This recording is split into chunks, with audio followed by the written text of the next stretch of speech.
Hello again, and welcome to Kabbalah Revealed. I'm Tony Kozenek. In this lesson, we're going to continue with the article, There's None Else Beside Him, by Bala Salam. Now, this article contains the entire methodology of Kabbalah. All of the wisdom of Kabbalah is included in this article. And even though we're picking it up from paragraph 10, one of the qualities of Kabbalistic books is that even though it is a complete system that takes a person end to end from their starting point in their will to receive and in their condition of hiddenness from the Creator and reveals the whole of reality, the text speaks to a person no matter where they are and at any point from the text. So it doesn't really matter where you enter, it just matters that you enter. And entering means that you try to feel the thought of the writer. You try to rise to his level and bring your desire to know spirituality and to enter it into the text. And then you'll be able to feel yourself and your condition, and the text will speak to you where you are. So we're starting from paragraph 10. A man must always try and cleave to the Creator, namely that all of his thoughts will be about him. That is to say that even if he is in the worst state, from which there cannot be a greater descent, he should not leave his domain, namely think that there is another authority, which prevents him from entering into holiness, and which has the power to either benefit or harm. This is the thing that the person must cling to, that every action that occurs, all of the positive things that occur and all of the things that seem to hide the sensation of the Creator from the person, that fill him with doubt and make him feel that the path to holiness is blocked, that he should understand, that his thoughts should cleave to the Creator in that it's only the Creator that does these actions with him. There's only one actor in reality. And this is always the Creator, no matter what our doubt may speak in our ear, no matter what the will to receive may say, that there is some other factor, something in the person, something in his environment, some force working against the Creator that is causing this problem. That a person should never leave the domain of the clinging to the Creator or the goal of why it is that they seek to bond with the Creator, and listen to the whispering of the will to receive. The doubt is sent for a reason, and it's sent from the Creator. That is, he must not think that there is the matter of the power of the other side, which doesn't allow a man to do good deeds and to follow God's ways, but he should think that all is done by the Creator. The Baal Shem Tov said that he who says there is another power in the world, namely shells, is in a state of serving other gods. that it is not necessarily the thought of heresy that is the sin, but if he thinks that there is another authority and force apart from the Creator, by that he is committing a sin. And that is the definition of sin in Kabbalah. The thought, that is the conviction that there is anything but the Creator that is acting in this situation. Because the person must always strive to connect each event in life and their own inner sensations to the Creator. That everything, every action is happening as a result of the Creator's act, and it is only the response of the creature which is his intention in regards to these. How it's evaluated that brings a person closer to the target or farther away from it, and that distance from the target, from attributing all of this to the Creator, the closeness is adherence to the way, and the distance from it is considered to be a sin. Furthermore, he who says that man has his own authority, meaning that he says that yesterday he himself did not want to follow God's ways, that too is considered to be committing the sin of heresy, meaning that he does not believe that only the Creator leads the world. Even if a person thinks that their own actions, that their own thoughts and choices are their own, that what they sense as their own actually originates from them, it is as though the person is an authority against the Creator, which is not so. Even the desire to come to the Creator was placed in us by the Creator. Just as the left hand pushes away through the sending of doubts, likewise the right hand awakens a person and gives them the sensation that they are choosing to come to the Creator. It's not the action. It's not whether we feel that we are being rejected by holiness or being drawn by it that is the issue for our progress. The whole point is to understand that it is our attitude towards what's occurring that will be the place in which our independence, our freedom, and our likeness with the Creator will appear and develop, not in the actions. And all of these things that are that we consider to be external and internal are really an improper perception. All of this is actions by the Creator, and we are more or less in agreement with it. We more or less assign all of these to the Creator and want it to be that way. Enjoy and return that knowledge to the Creator. But when he's committed a sin, and he must surely regret it and be sorry for having committed that sin, but here too we should place the pain and the sorrow in the right order. Where does he place the cause of the sin? And what is the point that he should be sorry for? A man should then feel sorry and say, I committed a sin because the Creator hurled me down from holiness to a place of filth, to the lavatory where there is filth. And that is to say that God gave him a desire and a craving to amuse himself and breathe air in a place of stench. If a person feels that they made that choice themselves, that they're bad and they chose not to move forward towards the Creator, that they wanted to satisfy their will to receive as opposed to progressing towards developing the will to bestow, that they messed up. This is also the thought that they have some kind of authority. The blame is not on the person. There is no blame. There is no responsibility in the action. The responsibility is in the intention. And this is not to say that people go around doing actions that we know from our society are illegal, etc. We're talking about an inner state. We're talking about a movement within a person to experience something for themselves as opposed to maintaining the desire to bestow. But the desire to move in either direction is given by the Creator. The fault is not with the person.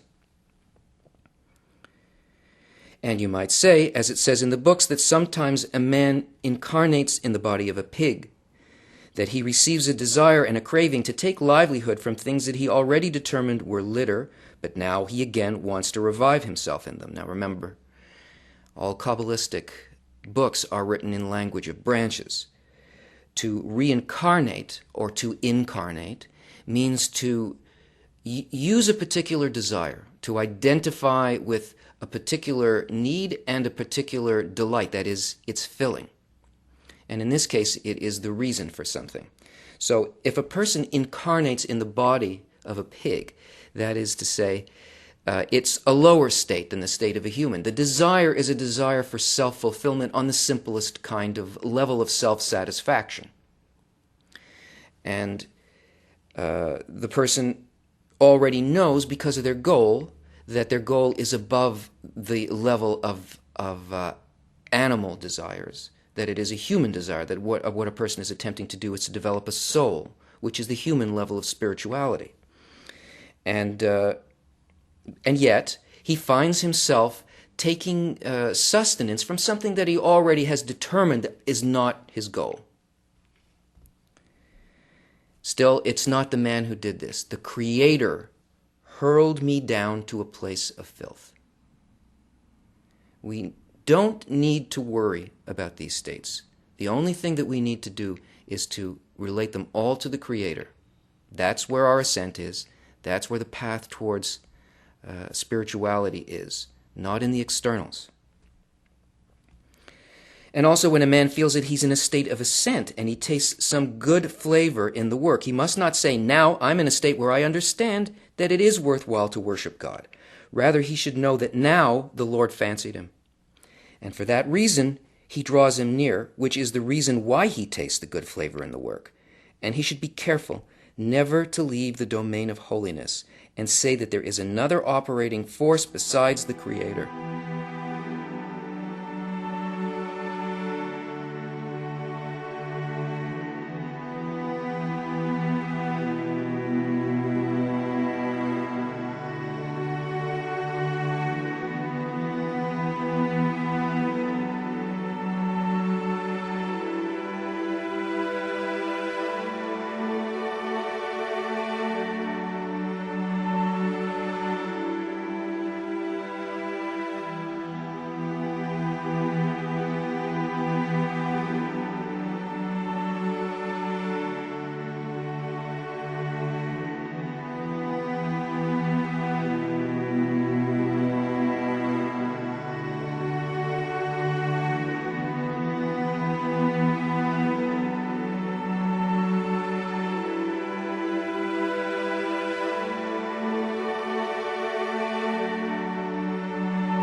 Awakenings are as big a problem as descents because of the satisfaction.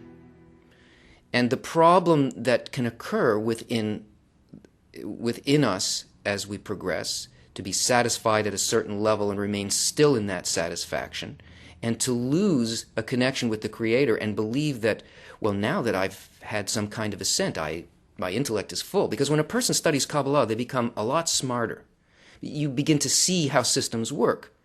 You incorporate the intelligence of the whole system in you because you agree with it, basically. But that doesn't give you any advantage over anybody else. You cannot progress in the Kabbalistic work or in the work towards spirituality but with any special talent. No special talent is required. The simplest man with the proper attitude can reach the highest levels. And the idea that now one understands something as a result of awakening is to worship other gods. It's to believe in another force other than the Creator. Anytime there is awakening, it's not because you did something. It's because there was an action by the Creator, the right hand of the Creator, drawing a person forward. This means that the matter of finding favor in the eyes of the Lord, or the opposite, doesn't depend on man himself, but everything depends on God. And man, with his external mind, cannot comprehend why now the Lord likes him, and after that he does not. That's actually the problem, because our perception of good and bad and the reasons for things according to our will to receive, which really constitutes our mind, hides from us the real meaning behind an action. That is, the thought and the love of the Creator and the giving of that action through both the left and the right hand, in which He pushes away and draws us close and uses this whole system of hiddenness. What is hidden from us is the benevolence, the contact with the benevolence. It's how we perceive, the degree to which we perceive the goodness that really constitutes our connection with the Creator. This is what's called revelation. The revelation is only to reveal the quality of the Creator, which is unconditional love. And likewise, when he regrets that the Creator doesn't draw him near, he should also be careful not to be sorry for himself, for having been distanced from the Creator, for by doing so he becomes a recipient for his own benefit. And he who receives is separated from the Creator. So if a person falls and feels the distance and starts saying, I'm not going to make it, this isn't good for me, this is not working out for me, this also is a detachment from the striving towards the achieving of the will to bestow. This separates a person from the Creator. It is the main acts by which the creature was separated from the Creator in the first place. The will to receive puts us in opposite forms, so we can never achieve the bonding through thinking that I'm having a problem here in relation to the Creator. Rather, he should regret the exile of the divine presence, meaning for inflicting sorrow upon the divine presence. One should take as an example when some small organ of a person is sore. The pain is felt mainly in the heart and the mind, which are the generality of man. And certainly the sensation of a single organ cannot resemble the sensation of a person's full stature, where most of the pain is felt. Likewise is the pain that a person feels when he's detached from the Lord, since man is but a single organ of the divine presence, for the divine presence is the soul of Israel in general. Therefore, the sensation of a single organ does not resemble the sensation of the pain in general, and that is to say that the divine presence regrets that there are parts of it that are detached from it which she cannot provide for. And if a man does not relate the sorrow at being distant from God to himself, then he's saved from falling into the trap of the desire to receive for himself, which is the separation from holiness. There is a collective soul, Israel, the general soul of Israel as a whole, Adam Harishon, the original soul, the single creature, and the pain of the separation is felt all through the creation, which is the general soul in relation to the Creator. That pain is felt as suffering on every level of creation. It's not just that the person themselves are suffering. The collective as a whole, which is called Shekhinah, the divine presence, the collective soul, it feels it in each and every part of it. Our lack of concern for the whole, that our reception and any of our work would be just like an organ in a body that will function to its best ability and consider only the health and well-being of the entire system. If we can feel our sorrow and detachment on behalf of the sorrow and detachment of the whole, which cannot feel itself as whole, then we're not just thinking about ourselves. And this prevents us from making that primary mistake. The same applies when one feels somewhat closer to holiness. When he's happy at having merited favor in the eyes of the Lord, he must say that the core of his joy is that now there is joy in the divine presence from having been able to bring her private organ near her and not send it away. It's the other side of the coin.